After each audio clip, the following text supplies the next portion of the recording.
Sauce. Hey, you like Pez?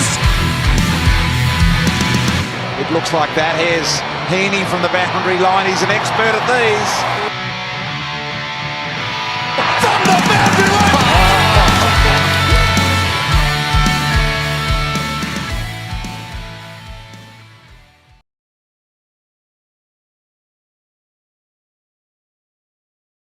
Behind the Boundary podcast. I'm your host, Pez.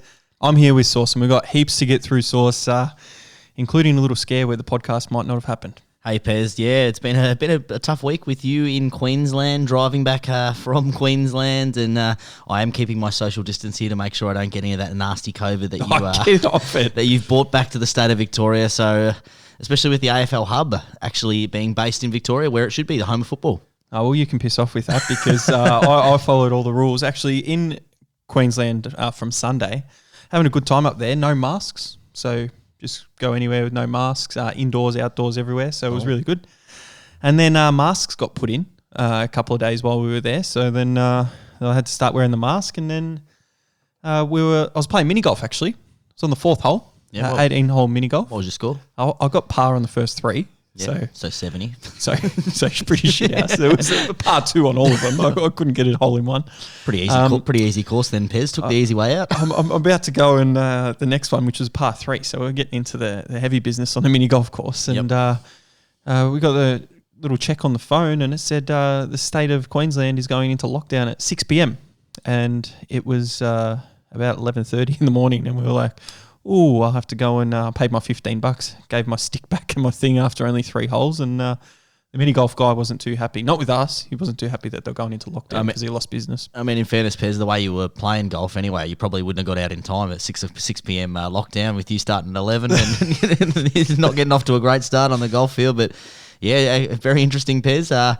Made the dash back, so he went straight to the airport, I guess? Well, not really. We were trying to webjet and every bloody, I don't know, I've never booked a plane ticket in my life. Everyone else has always done it for me, and I've been trying to do it. And it was the 29th of June. So I booked a flight, which was awesome, and ended up being the 29th of July. So that was no good. Went to the airport and tried to see if we were on the plane at 5 p.m, which would have been good because it was before the lockdown. Perfect. Wrong month though. No, weren't on the plane. That's a different one, Source. And then we like, all right, let's drive back. So we got the rental car, got a refund back because we took it back a day early, and it was unlimited kilometres, which was good. So we drove 18 hours all up with stops straight back to Melbourne. And the interesting thing, Source, this the COVID thing is, Source, that no one on the border. No one on the border of the Queensland-New South Wales thing, or no one on the border of New South Wales-Victoria, which was really surprising. They had a couple of signs up to say, hey, don't enter if you've been in a red zone or whatever, but didn't have to show the little transport thing that I got, and anyone could have just driven through when we drive through Victoria, probably 3 a.m. Yeah, it's no wonder this COVID disease continually spreads, and we can't seem to lock it all down, is because there's all these different borders that they're protecting. But a simple thing is, you've come from a zone, you've got a text message where it says, hey, get out now, and then you've driven back. So by the time you've driven back, you've actually gone over the time. So the state's already gone into lockdown. There should be people on the border somewhere, I don't care who it is, going, hey, show us where you've come from, and if you've come from one of those areas, see you later. Or there's the 10 on the side of the road and you quarantine for 14 days or whatever it is. Whatever they need to do. But, they're making the AFL teams jump through hoops, and, the AFL have been fantastic during this whole COVID thing. And same with the interstate teams, when they were catering for the Victorian teams last year, and now the tables have turned. And, Adelaide got a call basically yesterday, and they said, hey, we know that your state's not in lockdown, but if they get another case, it's pretty much going in lockdown. Jump on a plane, come over. They come over across, not knowing where they're playing. They might actually play their game in Adelaide. The Perth boys were the same, and it's no wonder that this disease continues to spread when they're not taking the proper precautions, the government. Unlike the AFL. The AFL is, putting these teams into quarantines, and the Tasmanian government said, hey, we don't want any people coming from these different places, but, the rest of Australia and, these interstate clubs and even Victoria in the way that they're, trying to stop COVID from coming, and they're just not doing their bit. Well, it's pretty ridiculous how I was able to I did everything right and had all the paperwork or whatever evidence to show, but I didn't have to do any of that. Realistically, in hindsight, I could have just come from there and gone back and nothing would have happened. I just would have driven around, wouldn't have had to go and get a COVID test and everything. Thankfully, it came back negative. It wasn't anywhere that I could really catch it. So all good in the end. Didn't sleep for around 28 hours or so, and I wouldn't recommend it to anyone. Really. Yeah, so it means that you're ready to go, Pez. You've had your 24-hour cat nap since you've been back. We are recording this on a Thursday, a couple of hours before the opening bounce for a blockbuster Thursday night clash between the Suns and the Tigers. But we do need to talk about last week. It was an interesting week. It was an absolutely, if you listened to our podcast last week, or if you missed the show last week more, don't bother going back because we missed everything in terms of what we predicted. It was a topsy-turvy round. We had teams, really stamp themselves still in the premiership contention. We have big concerns over some premiership teams, including Geelong in the way that they got dismantled by Brisbane, as well as Richmond only scoring 2 goals in a quarter, in a whole game of football. So there's lots to talk about round 15, Pez. Should we start things off with the Thursday night clash? Yeah, Thursday night clash, but there was 9 game source. And after 3 weeks of buys, I found it a bit tough, really. I found it exhausting to, go through all the 9 games and this game's on there, this game's on there. I was used to the, one game in the time slot and being all right. So I was a bit fatigued. It's good having a bit of a social life there. So you're going to struggle this week with fatigue if you've only had a couple of hours sleep, whole day missing. So hopefully there's a bit of a snooze game, a bit of a blowout that you can catch your sleep. But the Thursday night game definitely didn't offer a snooze fest. In the opening quarter, the Brisbane Lions were fantastic. They jumped to the Cats. They piled on 5 goals in that opening quarter, and they absolutely brought a physical presence that the umpires definitely tried to concede, from that physical brand of football. But it was good to see the tough brand of footy. And Brisbane, as we said, they're one of those teams that have been building. They've got an amazing forward line, and they were dominant around the ground in all aspects, but really setting themselves up in that first quarter. Yeah, Geelong did not have an answer, and I thought, Brisbane here, they've kicked themselves out of it because second quarter, Geelong's going to, turn around and do something, but they didn't. And 4 goals, 7. So their goal-kicking woes, after a couple of seasons now, Source, are still continuing. And if that game, is against another opponent or against Geelong on a different day, you don't know what's going to happen. You don't want to kick yourselves out of games because they could have been something, I don't know, like 6 goals, 5. Yeah, 41. So they could have been up by 40 points at quarter time there. So it's really strange. They played absolutely fantastic. They did nearly everything right except for in front of the sticks. And they do look very scary, that forward line. They do look scary. And even when the game sort of was taken over by Geelong in that second quarter where they piled on 4 goals in the space of 4 minutes, and they brought it back to 18 points. They had that sort of poise, and they stopped, and they reset, and they went back to the basics, and then they put the game back on their terms, and they're going to be a really dangerous contender. Not that we've ever doubted them this year. They had a real rough start to the start of the season, obviously, and the end of the season. Now they're going to be affected by COVID, obviously, in the travel aspects, not being able to play games in Brisbane, most likely. Real change from last year where they had all of it on their terms. So really interesting to see how they respond in the coming weeks. They've got a favourable fixture. They are going to be playing a lot of these games in Victoria, but they look dangerous. They've got a lot of players working in that midfield. Even when Lachie Neale went down with that shoulder injury, he still was able to finish the game out. But other players stepped up. That forward line looks so potent. Joe Danaher, Cameron. You had the other big fella there, Hipwood was going nuts. Cameron's just got to convert, doesn't he? He misses easy He's one of the chances. most exciting footballers to watch when he's up and about. But when he is down, he just doesn't deliver. But even missing some of those shots, they were exciting. And they're on the. I was watching the game, very frustrated as a Geelong supporter, and they get you up and about. He's a spectacle to watch when he's up and running. Yeah, definitely exciting. The one that wasn't exciting, the miss it wasn't. He was about 20 metres out, nearly directly in front, and he's just sprayed it to the right. And I'm sitting there going, what is going on with this guy? It's not like he's just missed it. It's a once-off because, it can come off the side of the boot. Players can miss easy goals like that. But he's doing it pretty regularly, which is a little bit of a concern. Yeah, it is. I mean, he kicked 3-3 for the night. He had 14 touches, but it was his marking presence as well, Pez. He was, it was a really good battle early on between him and Stewart, and he was just able to get the upper hand, lead to spaces. They block well for each other. They are allowed to, Joe Danaher has done, not just through kicking goals in that forward line, the actual system that they have going forward, the amount of people blocking, Lincoln McCarthy, Hipwood, Cameron, Joe Danaher, and then, of course, all those other players, those midfielders that slot in there, they just create so much space for each other. And, You know, Geelong do struggle against teams that have tall forwards. We saw that the week before with the Doggies. They need to work out that back line because they're very good at intercepting the mark against smaller opponents, but these taller system-based forward lines, they really struggle against, and that was obviously evident in that first quarter especially. Yeah, well, something that you've noticed there, and I agree with you about the Joe Danaher and his complexity, kind of like a Jeremy Cameron type role at Geelong as well, which we wasn't able to showcase on that Friday night. I hate this saying, but classic 8-point game, which is what the media would say, because Brisbane, they moved to third with their 10th win, and they moved over the top of Geelong with their 10th win, because if Geelong had won Source, they would have been in that third spot, a game clear of fourth, but they're sitting fifth on percentage outside the top four for Geelong. So it was a very big game, a big wake-up call to Chris Scott and the coaching staff down there. That Geelong have been travelling really, really well for a while now, and they've got to finish out the season off strong. They've got to get a top four spot or else they don't have a shot at it. It's a real disappointing end to a good month of footy. They had Port Adelaide, Western Bulldogs, and Brisbane, and I think they had someone else in there that wasn't much chop in there. I think it was Essendon, not Essendon. Sorry, there was someone else in there, not much chop.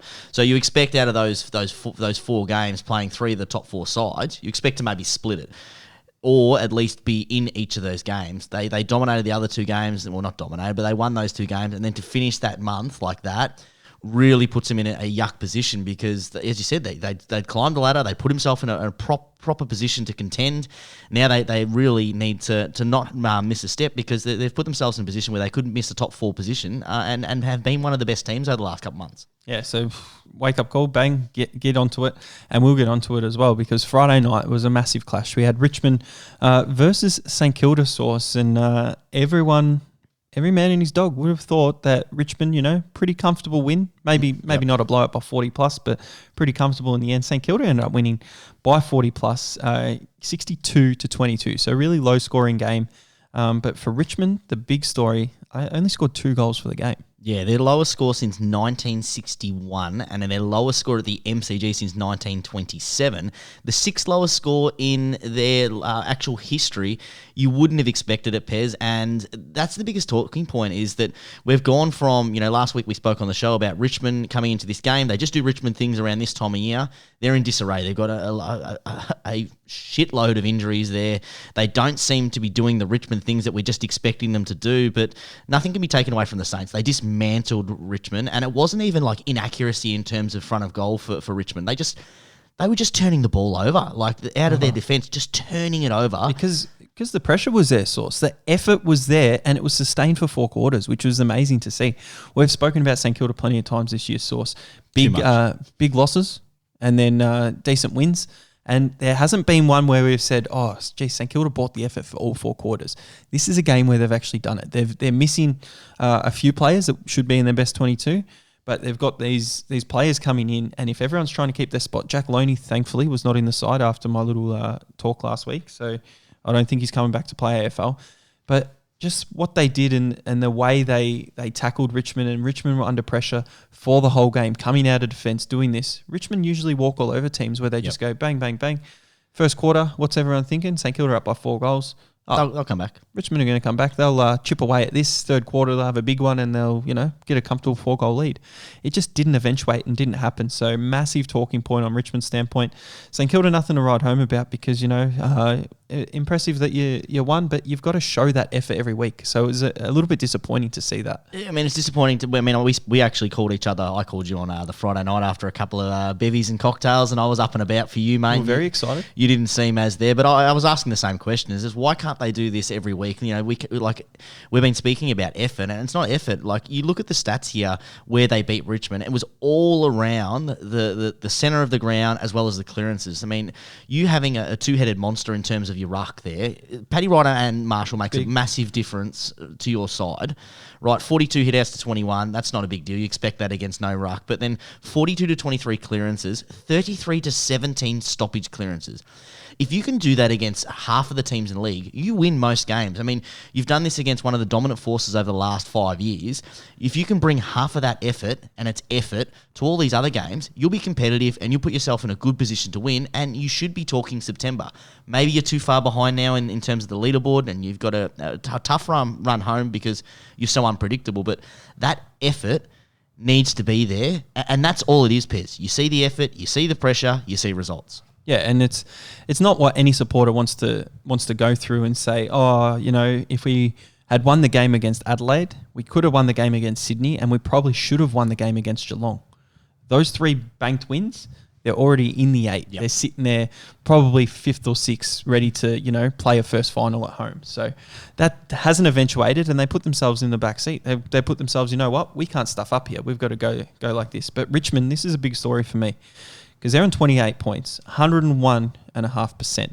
They're sitting just inside the 8 on percentage. We've got Fremantle behind them, GWS, who could have kicked Richmond out of the 8 last week if they just beat Hawthorn. That's another story in itself. Essendon sitting there, and then St Kilda on 24 points. Everyone below that, you'd probably say, on 5 wins, out of the equation. Yeah. Not going to be able to come into the 8. You would, especially with those teams there that you said that, GWS are unpredictable. They're no pushover. Fremantle are no pushover. And their run home doesn't look great for Richmond, especially with, they've got a long list of injuries. And we'll talk about it when we get into the preview of tonight's game with Gold Coast and Richmond. They've got a combination of, pulled the hammer and gone, right, you're dropped, as well as a long list of injuries. They're just not getting it done, Pez. And it's... they've got some draft picks ready for next year. They've got 2 in the first round next year and a couple in the second round. Do they put the queue in the rack and just rest everyone and go, right, we'll reload next year like Geelong did a couple of years ago and Hawthorn have done in the past? Or do they keep trying to fight through this? I mean, for me, it depends. That effort on Friday night, the fight's not there. So for me, I don't know where they go from here. Oh, you've got to fight. You're in the 8. You've got a chance. You've got 7 weeks or so for players to come back from injury and to try and find your best. So I know they picked up more injuries on the weekend, but you've got to defend your title when you've got it. And you can't do that if you're outside the 8. So they've got to fight really hard. It's a game they probably shouldn't have lost, and they have. So St Kilda give themselves a chance and keep themselves alive. But one misstep from St Kilda here on in, they're out. And another misstep from Richmond, you don't know what's happening below them. Teams aren't really consistent in Fremantle and GWS, but anything could happen. Tough run home before we move on to the next game, Pairs. For Richmond, they've got Collingwood, 50-50 game of the way they're playing next week. You've got Brisbane, which you'd say is a loss. Geelong's a 50-50. You've also got for them Fremantle, potentially away, and then North Melbourne to their second last game and finish off with GWS. They're not even a guaranteed to split those 50-50. They're going to need to drop one at least to be able to guarantee a spot. They're really going to struggle. Big games there with Fremantle and GWS sitting below them. And then above them, the only team in there that's a guaranteed win, you would say, is North. But even North, you don't know what they're going to rock up. The other teams are top 4 teams. Yeah, really interesting there. The other thing that was interesting is Robert Harvey coaching his first game, Collingwood versus Fremantle in the next one source. Fremantle ended up winning that game by 12 points, and it was a draw heading into that fourth quarter with about 15 minutes left. Controversial decision, which we were, having a look at pre-show and trying to figure out what Braden Maynard was doing, giving away the 50-metre penalty. But Fremantle, very impressive, 14-7 to 12-7. Got the chocolates. Yeah, it was a very impressive game. It was actually a really entertaining game. It was a seesawing sort of affair. It was, goal for goal, missed opportunities both ways, and then it came down to the last couple of minutes, and, Brett Buey, an unlikely hero, kicks a nice little out of defence, got a couple of goals in there, and they end up winning by 12 points. But the controversial free kick that we spoke about in the pre-show, Pez, Brandon Maynard's running back. No eyes for the footy here. For me, this is a no-brainer. He's got no eyes for the football. The forward is allowed to make some contact as long as they don't push. Liam Henry's put his arms out. He gets hit, and I don't think that people look at the actual rule that much. He's made front-on contact. No eyes for the footy. It's a guaranteed free kick. Liam Henry, extremely smart, pushing his body up. His arms did extend. Maybe they got him a bit high. Who knows? But the umpire's always going to call that. And then the undisciplined act, 15 minutes to go, 66 all, to put Liam Henry in front of goal, guaranteed 6 points, just undisciplined, not good enough. And, it's a tough spot for Robert Harvey because he must see these 4 points, and that's a key moment where he saw that slip away. Yeah, watching Brandon Maynard over the years, he's a hothead source. So, as a coach, and you've probably coached junior teams before as well, you've got to be able to control your players. So Harvey's got to have a talk to him and be like, you know what, mate, you might not agree with the free kick. Leave that up to the umpires. Has an umpire ever changed their mind on the spot? No, they haven't. So you holding onto the ball and whatever you've said, we didn't hear it in the microphone, whatever you've yelled out and, I don't know, sworn or been abusive to whatever, you've cost your team a massive chance. Oh, huge. To go down 6 points, 15 minutes to go in the fourth quarter, give Fremantle momentum. You don't know what's going to happen with that kick from 70 out, Sauce. He might kick it up there. Collingwood take a beautiful intercept mark, go down the other end and score a goal. Then you're talking about a different story, possibly a different result. So Braden Maynard needs to pull his head in those situations. Yeah, and especially when you look at the stats for that game, and I know stats don't always reflect the whole game, but they beat them in everything, Collingwood. So you say if that game keeps going, and they've beaten them quite convincingly in most categories, you're looking at disposals, inside 50s, you're looking at efficiency, hit-outs, clearances, centre clearances, stoppage clearances, like they're dominating in those stats, but then for them to... you'd say that if the game goes on and it's a close game, then that team generally wins. It's undisciplined and it's really disappointing for Robert Harvey and Collingwood fans who would have been on a 3-game winning streak to lose a game to Fremantle at their home ground. That's the big thing. Yeah, well, it's not great for them at all. Probably, could have won looking at those stats. Fremantle did have more inside 50s, but more disposals, more everything else really. So Maynard, big call to keep chirping on it for one player. But as an AFL player, I would think that you would be disciplined enough not to give it away. There's players that we've seen that are smart enough to get a little word into the umpire and not give away the 50. They can read that line, and know which umpires you got to speak to as well. Yeah, and it wasn't just that cost them. I mean, we're sort of saying that they dominated the game, but Fremantle's forward line was on fire. Rory Lobb, your mate, he finally started to convert some of those. He kicked some goals. Kicked 3-2. Lockie Schultz, he had 3. As I said, Brett Buey kicked 2 in the last quarter. Liam Henry kicked 2. Like they had some really decent sort of players for them. Mundy was, I'm not going to say gallant because he seems to do that routinely, just pick up roughly 30 touches a game. Andy Brayshaw was fantastic with 24, and they did enough there to keep themselves in the game. And those silly moments, again, they don't cost games all the time, and it's not the only reason they lost, but you put the other team who are firing in a position to win, Pez, and it's disappointing for Collingwood and disappointing for Robert Harvey, especially because this is an interview for him. He's been at the Realms a couple of times and second in charge, and he hasn't really had a proper run at it for whatever reason, but... it'd be interesting to see how they respond. Who's loving that result? Nathan Buckley. Coming off 2 wins. They just get a loss to Fremantle at home. Not very good for him, but very good for the Tasmanian Kangaroos next because they won the game in Tassie and their reward, they get to stay there. Yeah, it wasn't just North Melbourne playing Gold Coast here. It was North Melbourne playing Gold Coast who were playing the Wind, and then it was Gold Coast playing North Melbourne who were playing the Wind. This was a game of an absolute gallow, mate, and it was just... early on, North Melbourne wasted opportunities when they had probably a 3-goal breeze and they sort of just struggled along. And if they can get hold of that breeze and understand how it works, it took Gold Coast a couple of quarters to actually work it out. Then they're going to set themselves up for enough games at Tasmania, and they were impressive in order to hold off Gold Coast, who were coming in that last comp. Surprising they could hold on to the win. It's almost deja vu, wasn't it, against the Giants? Well, the third quarter with the Wind, as you say, Sauce, they kicked 3 goals, 7. And didn't take advantage at all. No. Gold Coast only had the 1 goal, which was against the total flow of the play. But in the fourth quarter, Gold Coast with the win, they squandered their opportunities. 1 goal, 5. And then North were actually able to kick 1 goal, 3 and pretty much make an even quarter against the Wind and pick up the victory, which Gold Coast just keep going down further and further in the dumps. They do. It's, 6 out of 7 of their last games that they've lost. But you're right, they squandered opportunities in front of goal. Alex Sexton missed 1, pretty gettable one, as well as Hugh Greenwood. And set shots as well, like routine set shots. They missed 2 of them in the last quarter that really would have put him in a spot to win it. But Cam Zurhaar, is he not a man mountain the way he's playing, Pez? And with a contract coming up in the next couple of years, he could be on some good coin. He's chosen the right time to actually stand up and do something. Because start of the year, Cam Zurhaar, big things expected from him from North Melbourne fans, and he wasn't really standing up, was he? He wasn't playing good footy. But he's one of the strongest mid-sized marking forwards that you can get. His use of body is fantastic. He kicked 2-2 on the weekend, but he also had 24 disposals, so he got up the ground a bit. And for him to be that half forward, getting up high at the ground, be another target instead of the big guy all the time in the predictable down the line kick, it could be a good thing for North Melbourne in the future. Yeah, especially with some of those other bigger midfielders in there. Pez, we were on All Australian watch last week. Ben Cunnington, best and fairest, easily winning that game there. He had a game high 8 clearances, 28 disposals, 5 tackles. Is he All Australian this week? Is he All-Australian this week? Yeah, like you said last week with his performance, he wasn't All-Australian. Is he added another one to the rack and a win? Is he All-Australian yet? No, he's not All-Australian. All right, so I'm just gonna keep coming back and You're asking. gonna ask me Just every going week, to ask you every week until it gets down to decision time. I'm surprised with Ben Cunnington because he had 28 disposals. We're talking about him a bit there. 17 of them were kicks, which is really surprising because he's usually the handball master.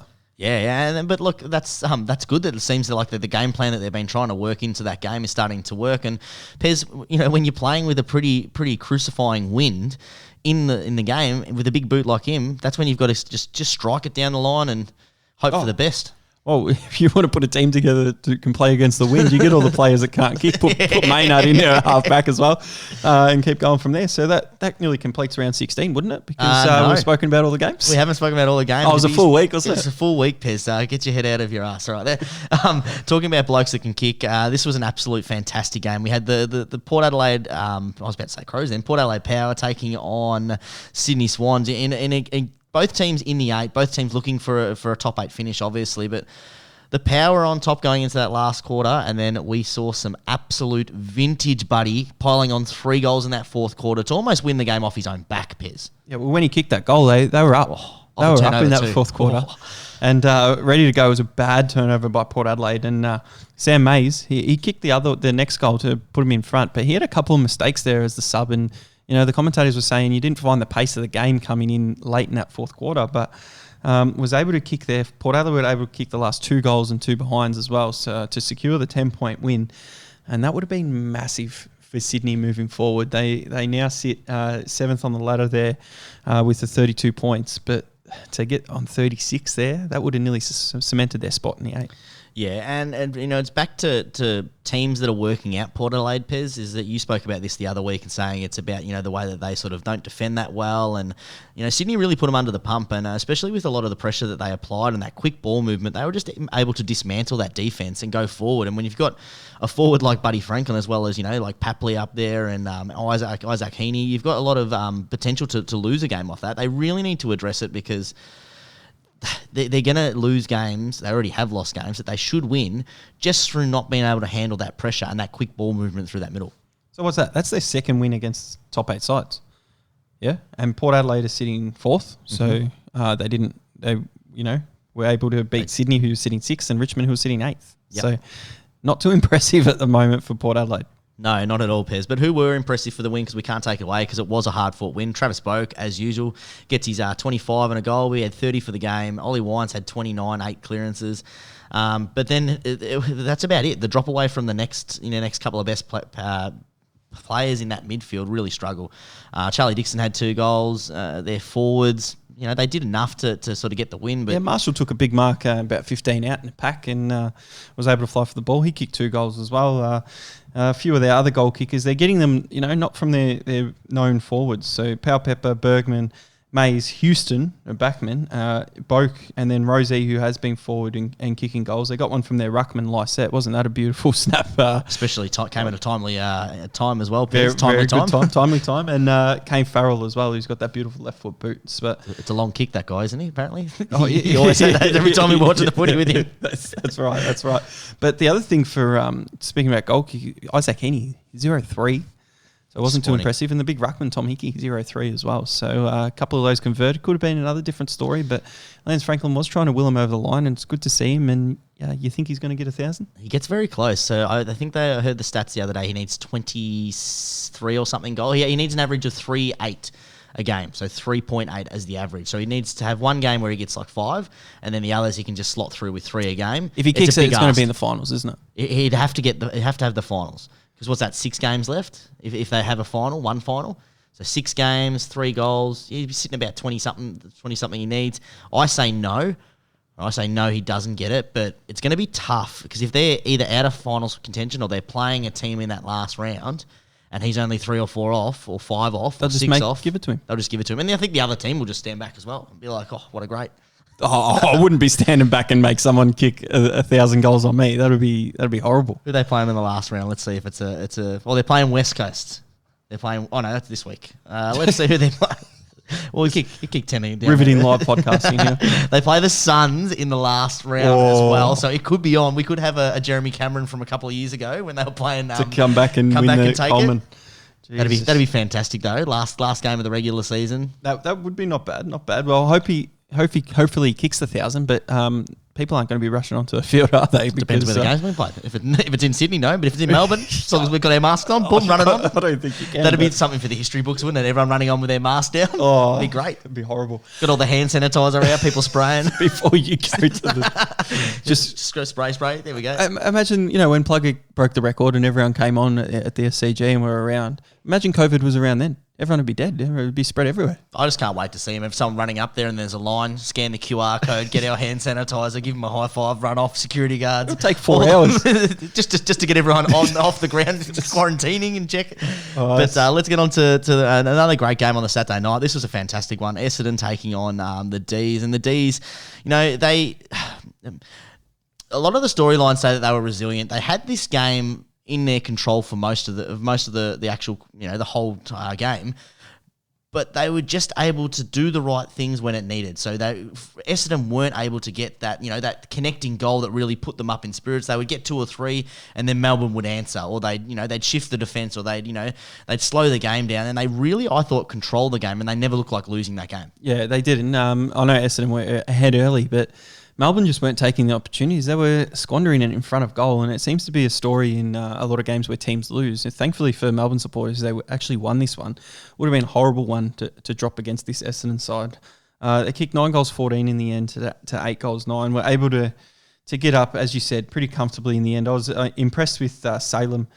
Coming off halfback, he had 26 disposals. He's a beautiful kick of the footy. You love him, don't you, mate? I absolutely love him. I wish every time he does one good kick, you're like, oh, what a good kick of the footy. Good kick of the footy. I wish they were playing tonight, so I could say it after when we watch the footy later. But Harms has played his role as well. Oliver there with 34 disposals. Don't know how effective he actually was, source watching the game. But Petrarca, he got his 2 goals as well. And that's what Petrarca is, isn't he? He's a bull. He gets his 25 to 30 disposals, but he kicks goals, which is what breaks the greats from the really good players. Yeah, I mean, a lot of people think it's a two-horse race for the Brownlow between him and Bontempelli, and they both do the same thing.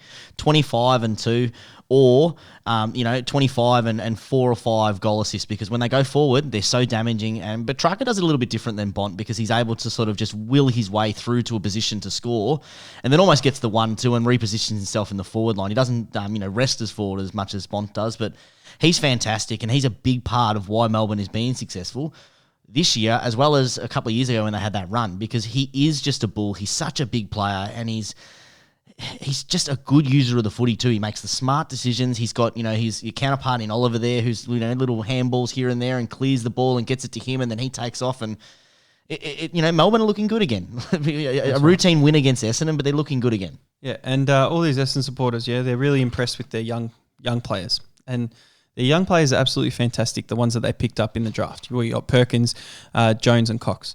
Now they're going to have off games, and I don't want Essendon supporters to get into some of these young players for having an off game. So Cox, he still had 5 tackles for the game, but he only had 7 disposals. And if you're going to play him as a high wing type player, kicking inside 50 and things like that, that's not good enough from the big fella there. He's only about 19 years old or something like that. So he's going to take time, and some of these players are going to take time.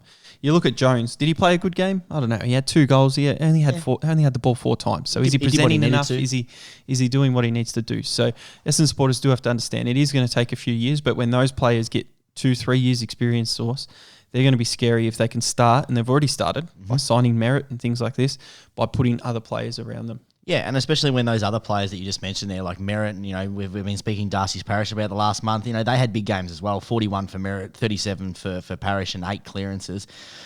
You put in some young guns around those players, because they're hitting their prime with a couple of young and up-and-comers. They're an exciting team, and they'll be a team next year, I think, really pushing for the 8. I know this year that they're sitting there and they've got the top 8 in view. I don't think that they're going to be able to sustain that competitiveness for the rest of the year against. I haven't had a look at their fixture, but just the way that young teams sort of fade away, and I think they'll do that. But next year, they're an exciting prospect, Essendon. Yeah, and I didn't pick them to hit the nail on the head with their draft picks, but I think they have, and they should be really pumped, the supporters, for going down the bottom for a bit and getting those players back. Now, if they can just put the right pieces around them, get some experience to come into the side, because that's really important as well. They can be a force. But Melbourne, worrying signs, I think, moving into the finals. They did what they had to do to win. Comfortable 11-point win, one of the most comfortable ones you'd probably ever see. But comfortable in terms of the game style that they were playing. Like, they never looked in doubt of losing that 12-point lead. It's only 12 points. It's what you said, it's a routine. But Melbourne last year, they were losing these games. So that's a positive sign. But you are right. It is a worrying side that's sitting top of the ladder, that they just can't dismantle teams and just go, right, boom, you're gone with us. They've had 2 losses this year to bottom sides. Yeah. And is it better to, compete in the top sides and play really good footy up there? Stamp your authority. I don't know. Or go there. I'd probably, prefer to be able to beat the top sides because you're playing them in the finals. But you've got to be able to get that 10-goal win against the Adelaide Crows. But you look at all the teams that have won premierships historically and they've come from like outside the 8. You look at, Richmond when they went through, they got their first one and they went, right, bang. Back in, they were just thumping teams. Geelong did the same thing. Brisbane did the same thing. And Hawthorn during that second premiership, not the one where they pimped one, that second one, they just did teams. And that's not what I see from Melbourne at the moment. They could be wrong. They could be they could be an anomaly. They could be the different brand of footy. But when you see teams starting to get a runner and they start getting premiership favourite contention, they're dismantling sides this time of the year. And that's what they need to do. They need to come out this week and they need to absolutely dismantle the Giants. And I don't know if they will be able to do that. Yeah, you never know with the Giants, do you? Because that's the next game. You got GWS versus Hawthorn. It was on the MCG, so you thought, you know what, that's why the line was so low. But GWS came out, they kicked 5 goals to 2 in the first quarter, comfortable lead, and you thought, are GWS going to push this to 40-plus points? No, it didn't happen because Hawthorn absolutely teared them apart after that source. 13 goals, 12 in the end to 11 goals, 6. They won by 3 goals and disgusting stuff from GWS here to lose there. It was, Pez, and you said 5-2 first quarter. That really doesn't do it justice because they kicked the first 4 opening goals and it didn't even look like Hawthorn had touched the ball. The way they were just getting it in there, bang, bang, bang, and then something happened in that second quarter, and I don't know, like a lot of the articles written about it, they're like, Tim O'Brien's second quarter scream up, amazing, and that's what really shifted them into gear. That was a good mark. It was a great mark. That's not what shifted it into gear. Something changed. I can't pinpoint it through watching the game. I don't know what changed, but I don't know whether it was GWS fading away or Hawthorn just turned it on and everything started to work. But those big moments, Sauce, and the marks, that's what people talk about. Because I was at the pub, I don't even know where I was, somewhere in Gold Coast. You weren't driving on the way back yet? No, I wasn't driving on the way back yet. I was watching the Carlton game, on the screen up there. And the Hawthorn game was played earlier that day. And I'm sitting there talking to my mate. And then this other bloke comes from the other table and he goes, how about those Hawks? We're like, who the hell's this guy? We're in the Gold Coast. There's State of Origins on that night. Look, what's going on, man? The Hawks. Oh, Tim O'Brien's mark was pretty good, yeah. And he goes, about time he's marked the footy. He hasn't marked it for 8 years. And I'm thinking, he hasn't been in the side for 8 years. He's played a collection of 100 games for 8 years he's been there. He'd be just lucky to get on the boots and get into that forward 50. But it was a great mark, and it was, really good performance from Hawthorn and some of those young guns that you said, Pez. You spoke about Will Day last week, him coming back into it. He had 29. He was fantastic. Tom Mitchell did Tom Mitchell things. He got 40, 2 clearances. Impact-wise, Scrimshaw. Scrimshaw was fantastic as well. He had 28 and, a couple of clearances.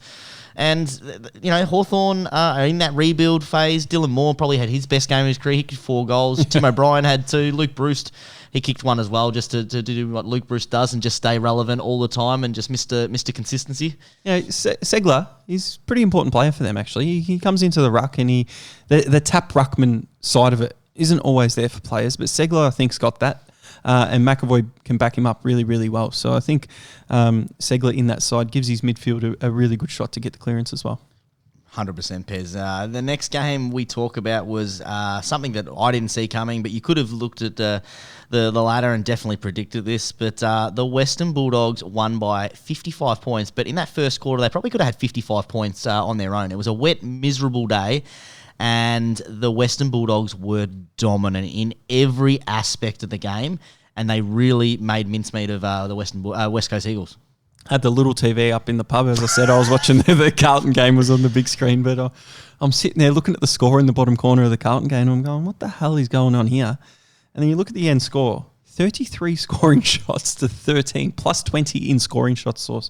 This wasn't a 55-point win. This could have been a 90, 100-point win if the weather was decent and the Dogs could convert there. Absolutely insane.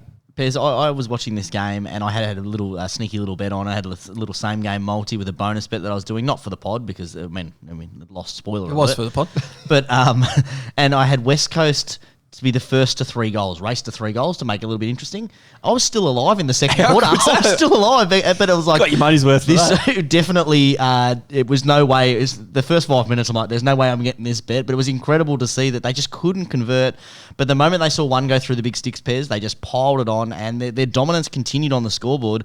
You know, Jack McRae had 32, Bailey Smith had 31, Marcus Bontempelli had 29 and 3 goals. And shout out to Bailey Smith. We know he listens to the pod because we said, what's he doing with himself in the last few games? Comes out 31 disposals, 2 goals, 2. Just be a bit more accurate next time, Bailey, and you'll kill it. I mean, this is what I said at the start of the year. After round 1, I said, put a sneaky on him for the Brownlow. So he's played round 1 good and round 15. That's 2 guaranteed some votes there for him. So he's probably finished on 5. But yeah, they were fantastic. And there was nothing at all that West Coast could do. And, you know, even some of those old bucks like, you know, Shannon Hearn was fantastic, but he butchered the ball a fair bit. You had Shepherd. Again, they had 24, but... Tim Kelly doesn't look right. No, he doesn't at all. At all. He may look better this week down in Geelong, where he's back where he should be. It seems like he's got some real things going on there with that quad. He doesn't have that explosiveness out of the middle or whatever it was there. So really, really interesting. But 60 inside 50s to 38, and that tells you a tale there. And 55 points doesn't do the Bulldogs justice for an absolutely fantastic win. And they're really, you know, stamping their authority and going, you know what, we're in this season and we're coming for it, because Bulldogs of old, with injuries, and we've got, you know, Treloar and Dunkley on the sidelines and things like that, they would have lost that West Coast side away 100%, very easily. They didn't just come out and do a Melbourne thing and win by 11 points, Source. No, they thrashed them 55 points. We're announcing ourselves. We're here to go.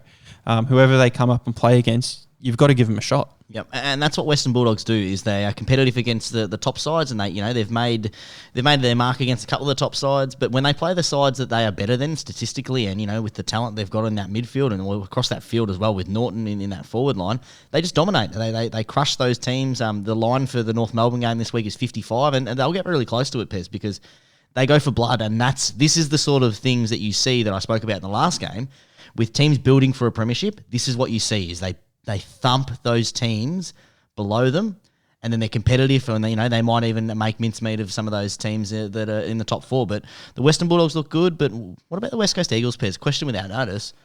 Are they a top 8 side that we're seeing, or is it just the injuries that are holding them back at the moment? I think they're a top 8 side. They're good enough to do that.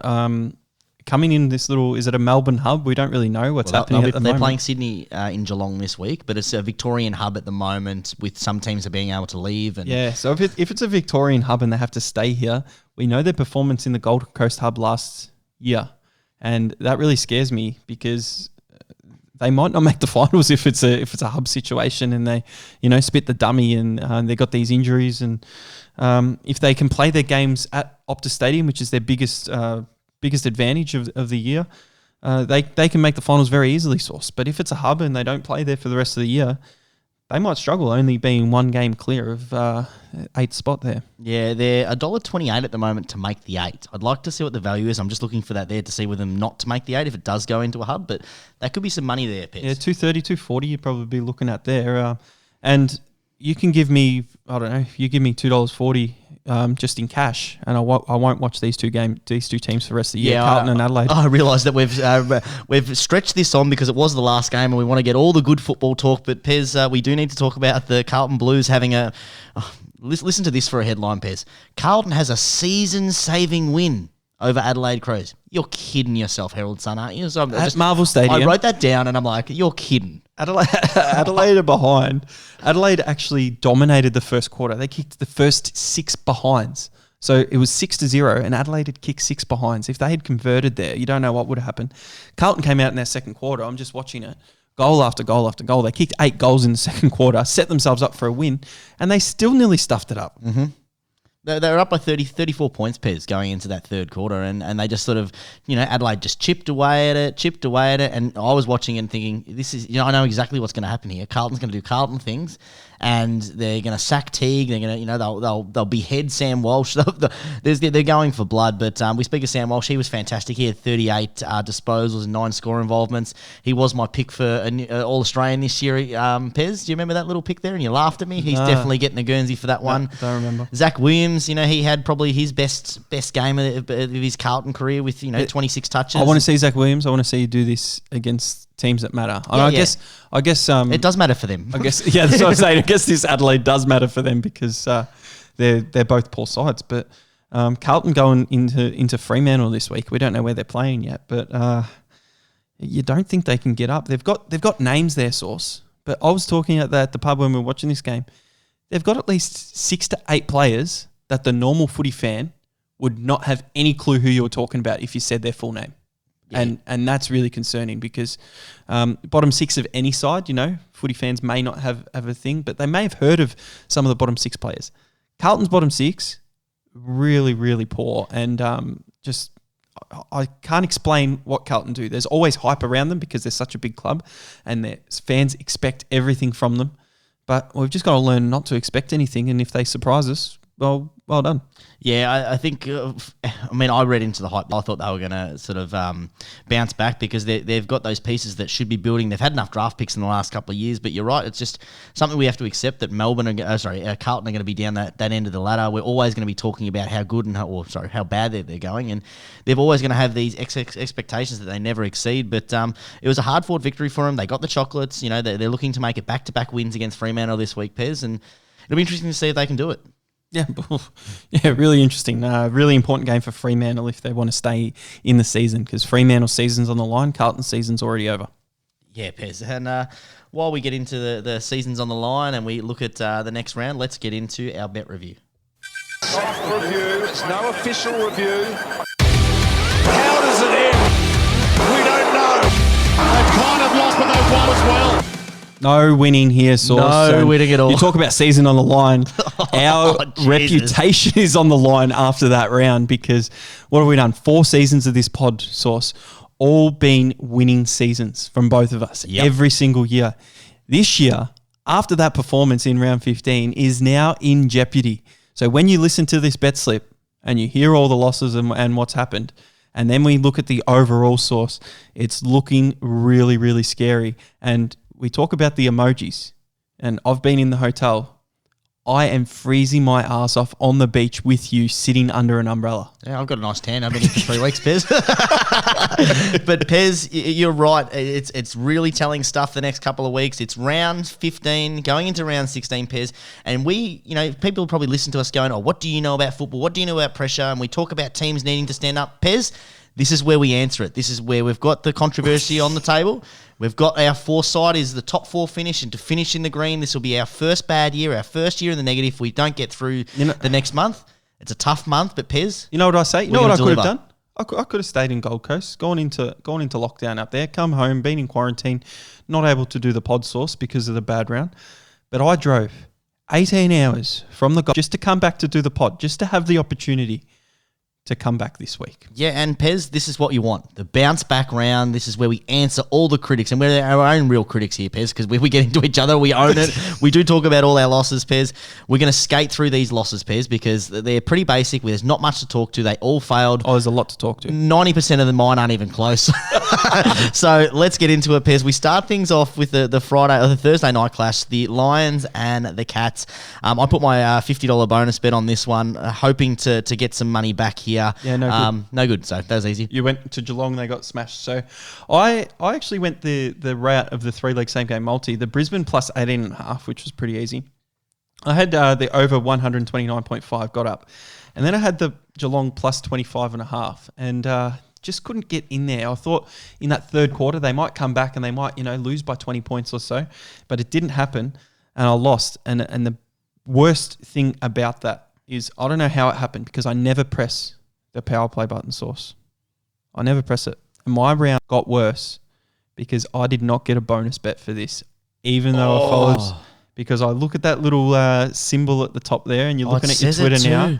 It says that I've power played. And I actually never press that button because I can never power play on any thing. And that's the rules. So it really hurts because it would have been good to get it back. $50 bonus bet. So shit. that wasn't a good start to the round. Not a good start to the round, Pairs, and it doesn't get any better. We get into the second game.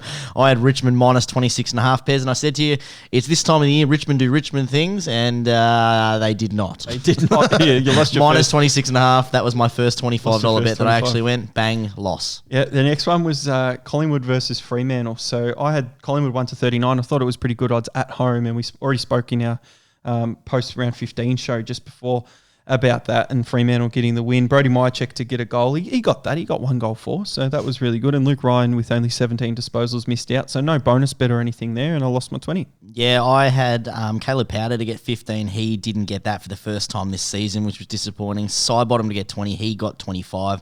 And Chera to get 20, which is a little disappointing because he only got 19. And the last couple of minutes, I'm looking for him to get a sneaky touch to get a bonus bet, but not to be Pez, so a loss for me. Yeah, the next one here, the North Melbourne Gold Coast game. I've actually got a lesson that was able to come up with out of this. Not to verify? No, that's the other lesson from earlier, which I already knew, which is kind of really strange. Lessons and losses. Here we go, Pez. Philosophy 101. This is a big one because I had Jack Zeeble, Noah Anderson, and Jack Lukosius all to get 20 plus disposals, thinking, you know what, they usually do it every week. But because they were playing in Tasmania and the wind was so heavy, they're just trying to bomb it long and get it down the line. So those players like Lukosius and Anderson, who you usually want the ball in their hands, they aren't getting that little chip across. They aren't getting the marks from the back line. They're just trying to bomb it long to the big forwards and make a contest, get a stoppage. Jack Zeeble wasn't even able to get his 20 disposals either.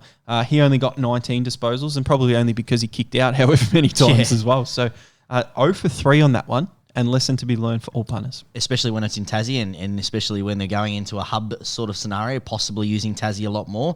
Make sure that we are, for punters, that you're aware of that. And it's good that you pick up these lessons, Pez, and you talk to them because that's how we learn.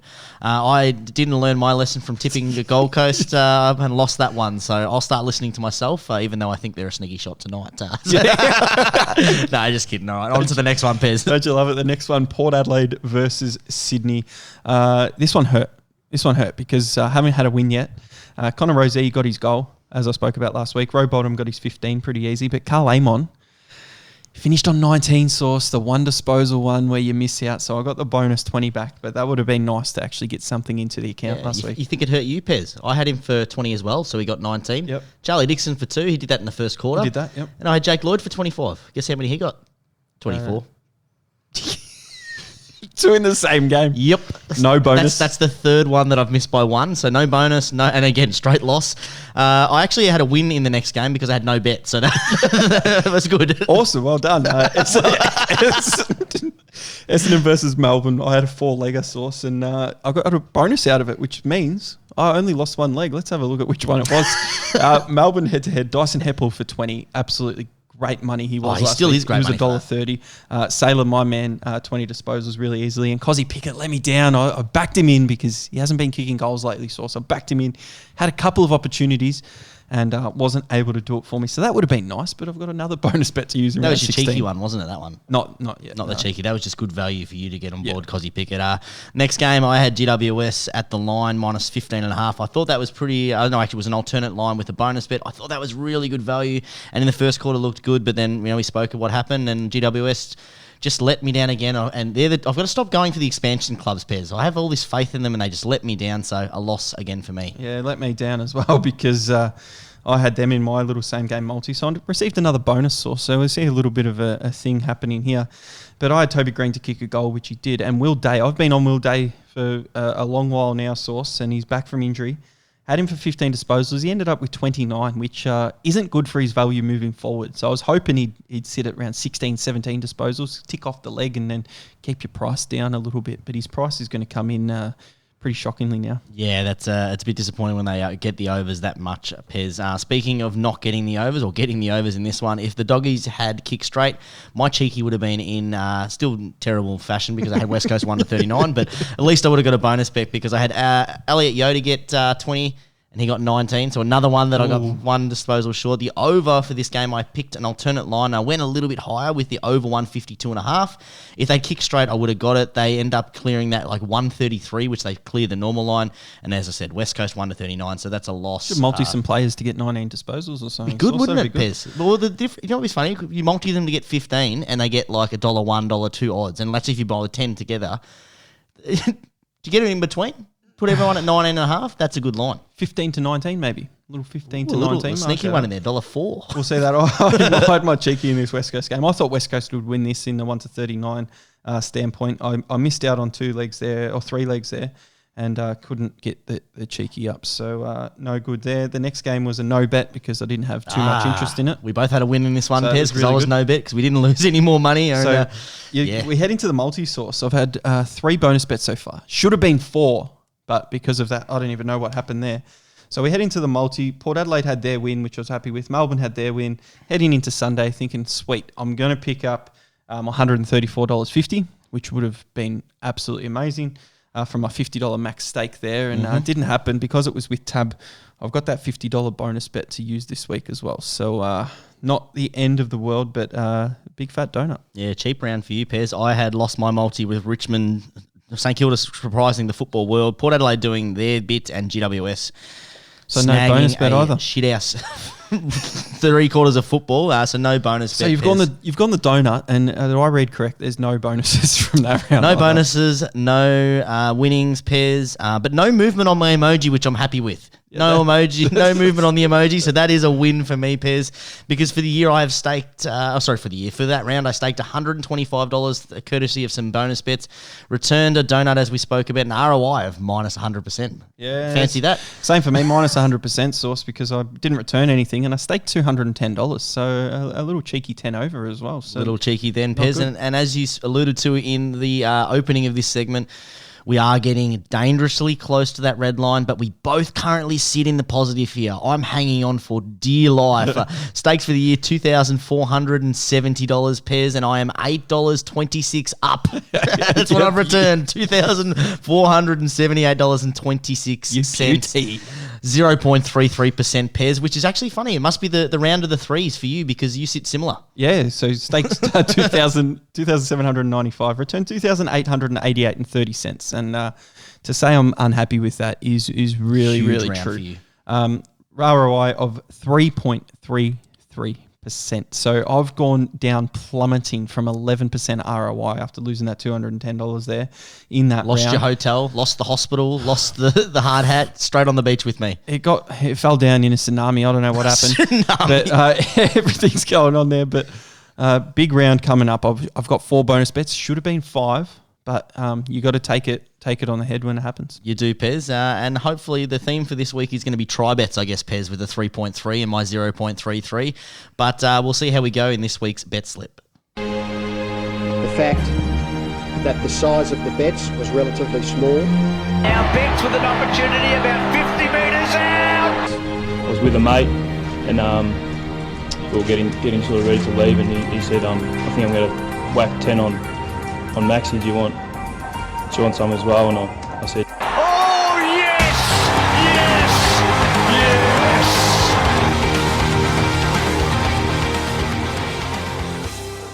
Oh, yes. I can hear the excitement, Pez, for you. All right, let's get things off with the specials for round 16. Cyril takes a special and goes bang! For the specials this week, we've got Thursday and Friday night games. You've got not St Kilda, that was last week. You've got Richmond taking on Gold Coast and the Friday night game source. Friday night, Geelong versus Essendon. Geelong versus Essendon, your team. If you kick a goal in the first 2 minutes, if you have a head-to-head bet, you'll win there in sports bet.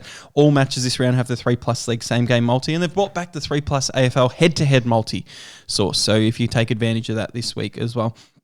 Tab also have that head-to-head multi, and they've got same-game multi special only on 3 games. They've got the Gold Coast Richmond, Geelong Essendon, and the Collingwood St Kilda. We head over to Ladbrokes. They've got the AFL $2 lines on Thursday and Friday night games because it's too early for the other ones. And Neds have the same-game multi on Thursday and Friday night games for everyone out there.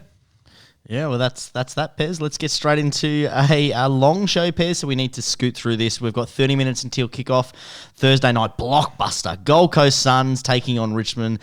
Gold Coast are the outsiders, obviously, at $4.20, $1.23 for the favourites in Richmond. The line is minus 26.5, and the over-under for a roof open marble is 155.5. There was forecast for rain, Pez, but I don't think it's going to rain there. Oh, hey, the weatherman. The weatherman. I had a bit of a sneaky look there because that line looked impressive for me. What are you going with this one, Pez?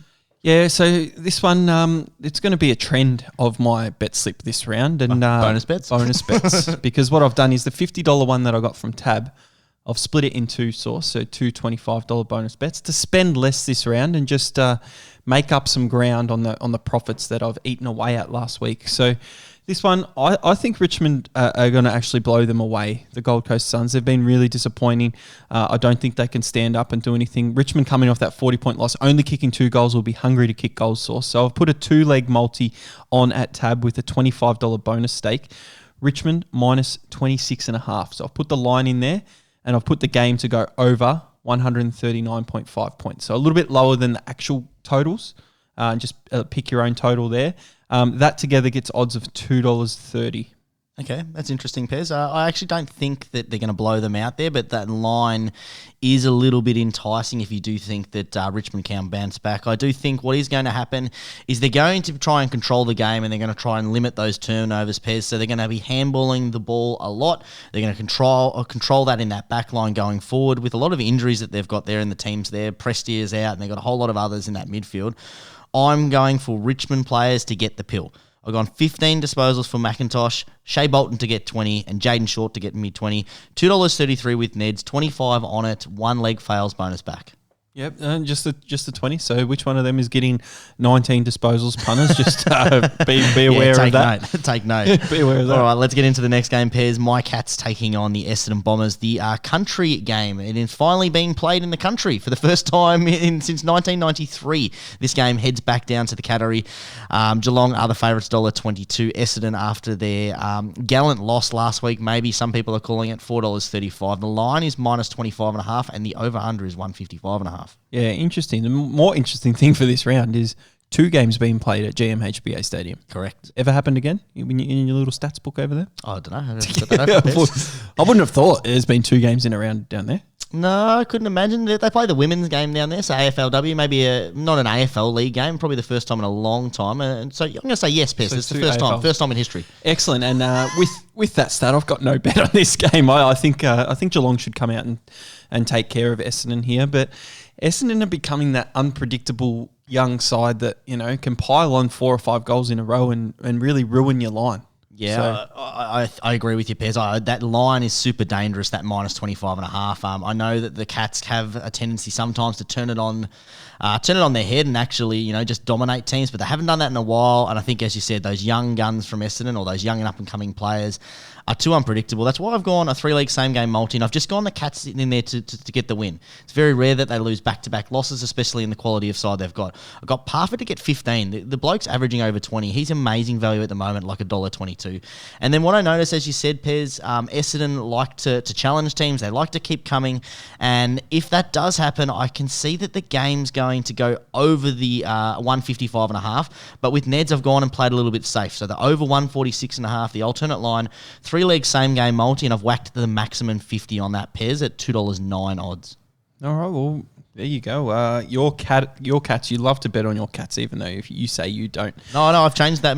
Pez. I used to love just on them every week and just put the bet on them. Now I just do player disposals. Yeah, just do player disposals. Next one we've got is a really intriguing one for me, Sauce. And when you say the odds on this, if you haven't looked at them yet, you might be a little bit surprised. We've got Melbourne versus GWS. Yeah, Melbourne versus GWS. I'm with you, Pez. I find this game really intriguing.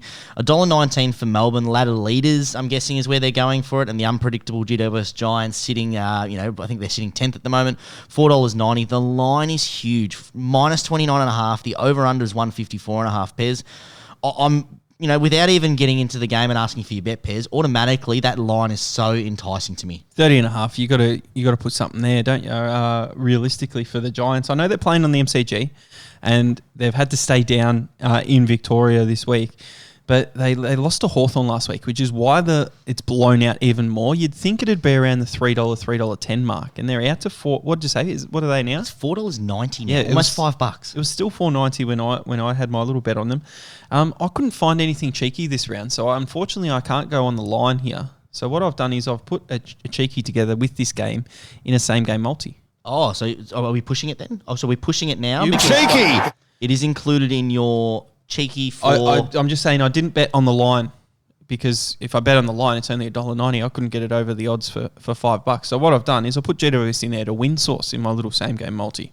Hey. A little $4.90 there. Then I'll put my man Christian Salem to get his 20 disposals, and I put Toby Green to score 2 goals, because if GWS win, he has to score 2, 3, 4, 5 goals, something like that. So that's a little bit cheeky at $8.25. So I'll put the 10 on that. Pez, I love that bet because I agree. I think GWS are one of those teams that can switch it on. They haven't been able to do that over the last 2 years of football. And if you've got to find a cheeky, you might as well go for something that you know, and you've got a side that we've just spoken about, that they're just doing the things that they need to do, and that's not where they need to be in this that sort of time, the timeline in terms of premiership. I agree with you, Pez. That line is super low, but what it does do for the betting is, with them sitting at $4.90, all the players for GWS's disposals go through the roof because they don't expect them to get a lot of the pill. Nick Haynes for 15 disposals is sitting like $1.40. Wow. Which is incredible. Toby Green for 15 is sitting about $1.20. So I've got those two in there, just 15 disposals. And as you said, Pez, GWS win. What happens for Toby Green? He kicks goals. So him there for 2 goals, and I've put 25 on that one at $3.20, and I think that is absolute value. Even if you chuck someone else in there, like someone like Taranto to get 20, that'll give you almost odds of $2.80. So there's some money to be had there. Get onto it, punters. Mate, it's the biggest value I've seen for a 2+ goal scorer, no matter who it is across the season, because he's $1.80 by himself. Toby Green to kick 2 goals, and we haven't seen that sort of odds in a long time. You've got Hawkins sitting at $1.14 most weeks for 2+ goals, so that gives it up. The next game, you've got Adelaide versus Brisbane. Adelaide versus Brisbane Source. You won't have too much to say about that because the bookies don't have much to say about that. No, there is actually no market out currently for that game, Pez. So we can't actually do anything with that game. What we will do is, if we do have bets in that game, we will post about it. Who are you sort of tipping for this one, Pez? Is probably the best we can do. I've got no bet because I was struggling to put a bet on Source without any markets. Brisbane to win this very easily. I'd imagine they'd come in between the $1.15, $1.20 mark as a head-to-head. If it's at Adelaide Oval, you could find them at $1.25 to $1.29, but if it's in Victoria and they have to come down and play here, it'll be more so the $1.20 and below mark for Brisbane. So there won't be too much value. I think Brisbane will want to just get the job done. So maybe a 40+ or something if you can find something over $2 there. Yeah, and I think if you're looking at the markets here, if you're looking at the Melbourne GWS market, the line sitting at -29.5, you would say that this game's probably sitting around the 30, 34, 35.5 because Brisbane, dismantling Geelong last week, so probably sitting the 34.5 mark for that game, but we can't actually talk about it, so we will get on to the next game, Pez, which is Fremantle Dockers versus Carlton, which is interesting we're talking about this one because we don't know what is happening with this one with the lines because they still haven't put them out there. It has been confirmed they are playing at the G. They're playing a double header for this one. It's been confirmed, has it? It has been confirmed. It's on the AFL website, but there's no line actually out yet. Fremantle are favourites at $1.94. Carlton are outsiders at $1.90. It's basically a pick 'em. The over-under for this one is 155.5, Pez. Yeah, well, Carlton would actually be favourites there, $1.90. They are, yes, yeah. Unbelievable here, but it is at the MCG. So I put my bet on when I thought, it possibly still over in Western Australia, you get some value at $1.94, especially if it's going to be played over there. Because if it was over there, they'd be about $1.48 Source. They'd be sitting somewhere there. So I've just gone, I think Fremantle can still win. I think away from home they struggle, and Carlton need to win. So Carlton need to win this. But Fremantle's season is also on the line. They've had some good players back. Rory Lobb was in form last week. On the MCG, they've got up against big sides there before in recent years. They beat Richmond there a few years back at the MCG after the Sirens. So I think that they can get the job done. They're not going to blow out Carlton by 40+, I don't think, because Carlton do put on goals in stretches. But watching Carlton last week and letting Adelaide come back in at Marvel at home was not too impressive. So I've gone a bonus bet. The $20 bonus bet, Fremantle 1-39 at $2.50. Yeah, I love those odds pairs. I'm in the same sort of mindset as you. I think that $1.94 for Fremantle is great value, especially with a team that are competing for finals, and Carlton has been in the news. They lose these games normally, and I would expect the same thing. I'm steering clear at the moment for this one, Pez, but I will make to look a live bet for this one just to see what the teams are, because the teams are going to be crucial for this one. Nat Fyfe, a late out last week just before the game. You say that he gets up for this one at the G. Big crowd for the Carlton fans there. I think that they can get the job done. Yeah, we'll see your live bet on Twitter at Behind the Bound. Hawthorn play Port Adelaide next. Yeah, and Sean Burgoyne's 400th game, really, really memorable for him, playing in 150 odd games, 9 years at Port Adelaide, and then the rest of all the premierships basically at Hawthorn. Incredible career, and it's great that he gets to celebrate this in front of his two clubs. Hawthorn have come out with some amazing things. They're wearing a nice little jumper that's got a dedication to him. He's got some boots, some nice little kicks that he's going to be wearing. But 400 games, Pairs, such a milestone, and it's one that we don't see too often. So congratulations to him. Hawthorn, unfortunately, though, are still outsiders at $3.34, and Port Adelaide, $1.33 are the favourites. Minus 19.5 for this one, Pairs. The over-under is 162.5, Pairs. The bookies are in the same sort of mindset as us, Pairs. Port Adelaide haven't beaten anyone, and that's why it's sitting so low, but I think there's some definite value to be had there. Yeah, I think the 400 plus. I'm just on Sportsbet. 400 plus, 400. For Sean Burgoyne. I'm sitting on there looking on. I thought you were talking the line. I'm looking on Sportsbet, and before I saw a little Burgoyne market, I can't seem to find it at the moment, and it's not there as I can see. But it was interesting. He was $41 to kick the first goal. My bet is not going there. It is going on that valued line. Because the milestone, I don't think is going to matter that much. So I've got a $20 bonus bet on Port Adelaide minus 19.5 Source. And when the teams do get announced, and I don't know what it's like. You don't see too many players play 400, so you don't know what's going to come about. But I think Port Adelaide, after being pretty disappointing in the last couple of months of footy, need to really get into Hawthorn and get a comfortable win here. Yeah, especially playing at the MCG. It's one of those ones that they need to win because you don't get too many wins as an interstate side at the MCG. It's going to be a big event. They need to start to win in these big games, and that's why I've gone with something a little bit cheeky.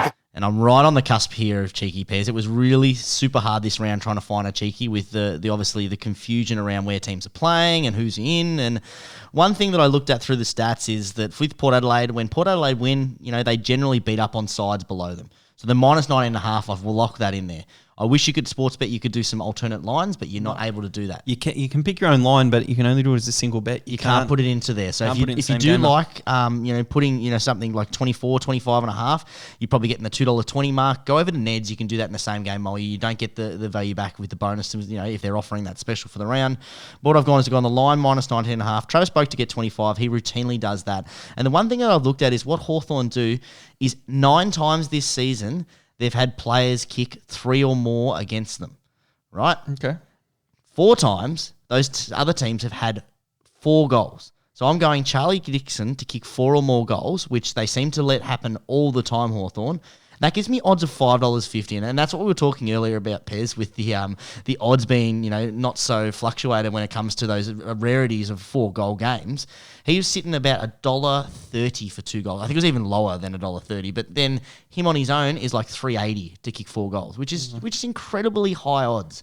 Low odds. So I put 5 on that one as the cheeky 10, Pez, at $5.50, right on the cusp of the cheeky. You put what? $5 on it? I put $10 on it at $5.50. I thought you said you put 5 on it. I was like, you're not following the rules here. No, not at all, Pez. But in the next game, this will be a cracking one. One to you alluded to earlier, Pez. This is at GMHBA Stadium. The second game of football after Geelong take on Essendon on the Friday night game. Sydney will take on West Coast for the Sunday game. Sydney going favourites at $1.84. West Coast, the $2 outsiders. The line's minus 1.5. The over-under is 161.5. Interesting to see how it goes down here at GMHBA. You wouldn't expect these teams have had too many victories down there because they'd always be playing against Geelong, but now they're playing against each other.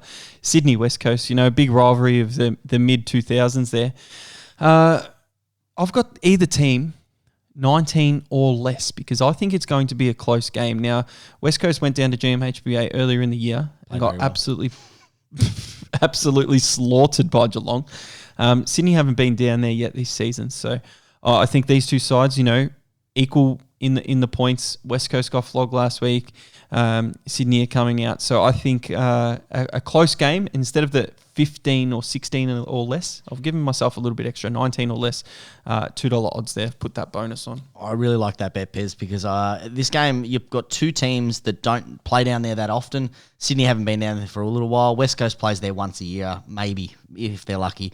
You don't know how they're going to play the ground. The Geelong winds can get amongst that ground, that nice coastal wind, which could prove, really telling for both teams because Optus, SPS Stadium doesn't have any wind get in there with all those lights, and they can't even get from the top. top, and the Sydney ground, well, they don't get any wind in there because they've just got construction trucks all around, so there's nothing going on there. I can't pick a team who's going to win. I am leaning towards Sydney after their exciting brand of football against Port Adelaide, but they are travelling across. There's no home team in this one, so there's no bet for me, Pez. Well, no home team, no bet.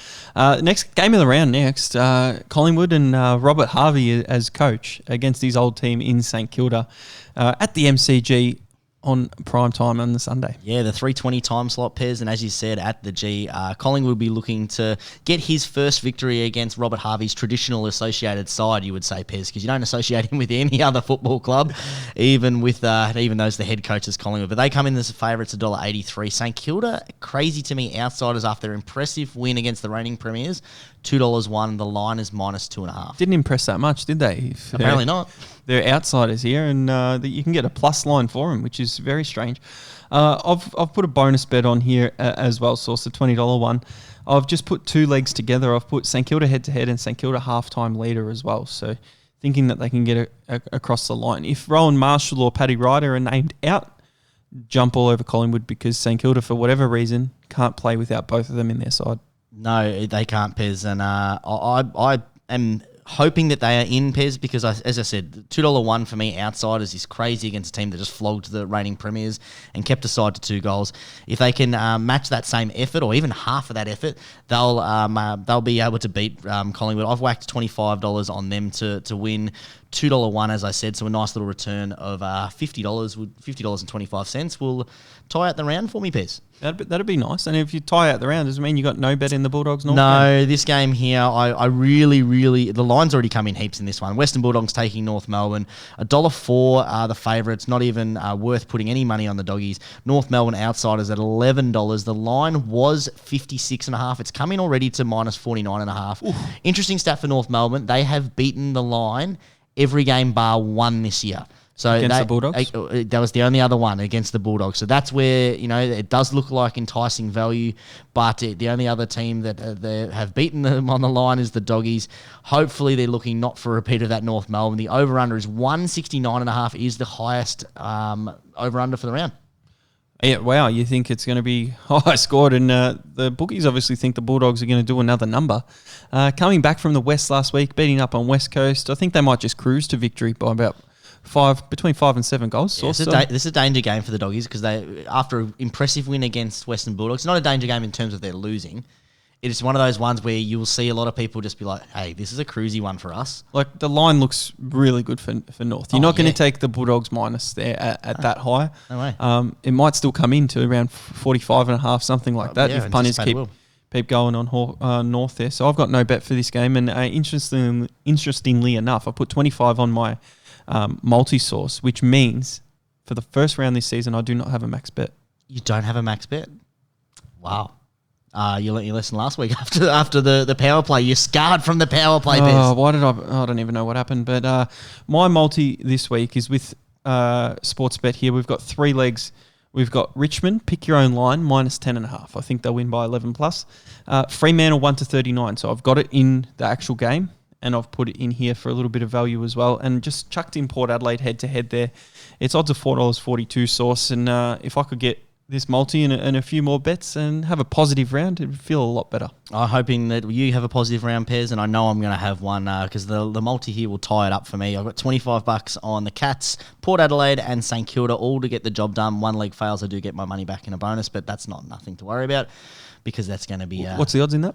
The odds for that one is $3.26. $3.26. So you're getting around the $75, $78 $81.53, mate. Oh, 81. There you go. Look at that, quick maths. There we go. And we're going to wrap it up, Source, because we do have to watch Thursday Night Footy, which is coming up, which is really good. We'll do the coin toss. It was a toss of the coin. Net5 wins the toss.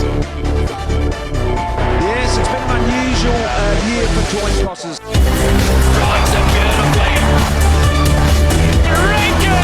Big time again! Yes, we will wrap it up, Pez. There's only about half an hour before we need to get this out. Well, Source, I know you want to avoid this, but you are still 2 ahead in the comp, but the first person ever to go 0-9 in lines last week. No, I don't want to avoid it.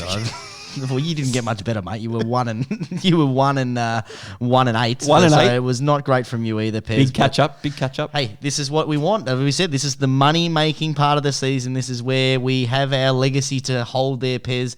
It's the first year of Coin Toss, and if you're a new listener to the show, thank you and welcome. But what happens here is we have a very simple, we pick the winner compared on the line, and so, for example, it's minus 27.5 for the Gold Coast. They need to be within minus 27.5. One-worded answers, Pez. Keep it short and sharp. Gold Coast versus Richmond, minus 27.5 in favour of the Tigers. You've changed my line. I haven't changed the line. I'm going straight off Sportsbet, Pez. Oh, I've plugged them in beforehand, so the line's actually gone out. So I've got to put that in there. It was 26.5 before. I'm going Richmond still to get over that. I'm going the Gold Coast Suns, Pez. So head-to-head in the first one. Minus 25.5, Geelong versus Essendon. Hard Geelong. Yeah, you have to go with Geelong down there. Melbourne versus GWS, minus 29.5. We both are on the positive for that one, Pez. Yep, GWS. Fremantle versus Carlton. Now, there's no line there, Pez, so let's just do a pick 'em. Just a tip. Let's just do a tip. Is it going to count towards... Oh, well, we can. No, let's... Well, I don't know. What do you want to do? I don't know. It's usually lines, mate. Okay, well, then there's no line for that game, so there's no bet. All right, Hawthorn versus Adelaide, minus 19.5 in favour of the Power. Yeah, Power. I got that bet on that. I got that as well. Minus 1.5 for Sydney versus West Coast in favour of the Swans. Oh, West Coast. I'm going Sydney in that one. The next game we have is Collingwood versus the Saints, minus 2.5 in favour of the Pies, and I'm going the Saints in that one. And the last one, as we spoke about, Doggies versus North Melbourne, minus 49.5. It is climbing in, Pez. North. I'm going to go the Doggies just to make things interesting. And Pez, just to finish one off, a simple one, because it is 400 games for Sean Burgoyne. I really struggle to say Sean, don't I? Yep. The last player to hit this milestone was Brent Harvey. So, head-to-head, Brent Harvey or Sean Burgoyne? In what? Just who would you have? Table tennis? Who would you have? You can go through the Burgoyne. accolades, mate. Burgoyne. Yeah, well, I'd have Brent Harvey. Yep, I'll have Burgoyne. Okay, well that's good for you. Good coin toss. And just to mention to the Adelaide and the Brisbane supporters, you weren't involved in coin toss because there's no markets out for you. Just a rub in the gut there, Bess? Not rub it in the guts, but I've got a coin toss for you as well, Sauce. Just with my drive back, which was 18 hours from the Gold Coast. A lot of time to think about so, me, hey? So driving back from Gold Coast, say, you got a coin toss. You got drive or fly. Drive. Yeah, I hate flying as well, so I stand didn't it. mind it. Yeah, I don't mind the drive. I love driving. Chuck a couple of podcasts on. Chuck this one on, Pez. Where can they find us and what can they do when they're looking for our podcast? At Behind the Bound, you can do whatever you want because you're at home and you're at your own screen. So just at Behind the Bound, have a look at what we've got there. We've got our emojis going on at the moment, and Sauce and I both sitting under that umbrella and getting a lot of sun. Yeah, well, I'm under the umbrella, Pez, because my name is Sauce, not because I enjoy tomato sauce, because I am a pasty ranger. So, Pez, let's make sure that we enjoy the round of football. 9 games. Hopefully, you're not too fatigued. Yeah, we'll enjoy it. Best of luck to everyone out there. Get your bet slips a lot better than our round 15. Hopefully, round 16 continues. Both still in profit, Sauce, and only 6 or 7 weeks to go. We need to make sure we're in profit for a 4th season in a row. On Pez. Peace out. I'm still Sauce. We'll catch up next time, guys.